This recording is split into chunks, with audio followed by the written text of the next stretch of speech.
Regardez bien les images, parce qu'il y a plein d'infos. Créée en 2018, la fresque du climat est un jeu inventé par Cédric Ringebach. Spécialiste du changement climatique, cet ingénieur français souhaitait sensibiliser un maximum de personnes aux enjeux climatiques dans leur globalité, sans pour autant les culpabiliser.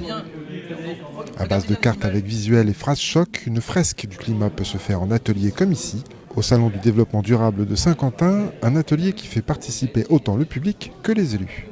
Concrètement, l'atelier dure 3 heures, il y a 3 phases dans l'atelier. La première phase, c'est une phase de réflexion. On distribue des cartes aux participants. Les participants vont chercher à les remettre dans l'ordre. Quelle est la cause, quelle est la conséquence de la conséquence, pour, en discutant entre eux, trouver le fil conducteur entre ces différentes cartes. Il y a une deuxième phase qui est une phase d'appropriation. Donc il y a quand même beaucoup d'informations, donc on prend le temps de digérer tout ça en mettant un peu de couleur, en mettant un titre. Ça fait un moment un peu convivial pour s'approprier tout ça.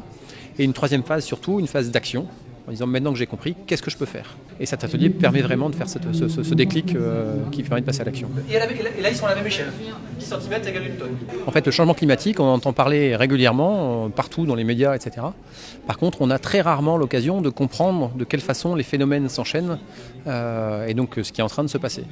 Ce qui est assez extraordinaire dans cet atelier, c'est que ça s'adresse vraiment à tout public. C'est-à-dire que ceux qui connaissent déjà un peu le sujet vont apprendre des choses. Ceux qui ne connaissent rien, qui ne sont pas du tout techniques, vont aussi apprendre des bases, etc. Donc ça fonctionne avec tout type de public, avec des enfants, avec des... Enfin voilà, vraiment, ça fonctionne vraiment avec un public très large.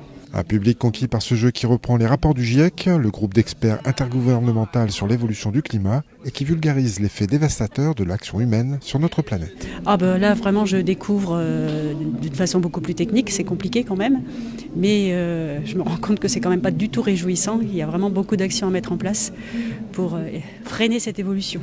C'est un atelier très intéressant parce que en fait, ça permet d'avoir une vision globale de ce qui se passe.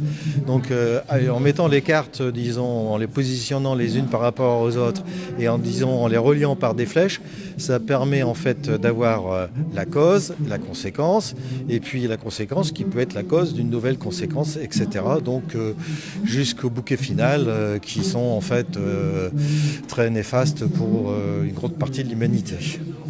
Mais c'est très ludique.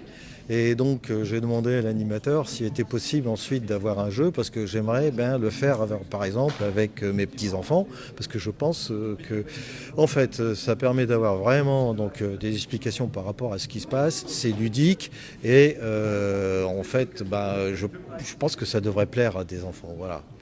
Donc à faire plus souvent et avec un public élargi. Présent dans 80 pays, la fresque du climat a pour but également de former 1 million d'ambassadeurs climatiques dans le monde. Avec le succès exponentiel, l'objectif devrait être atteint courant 2023.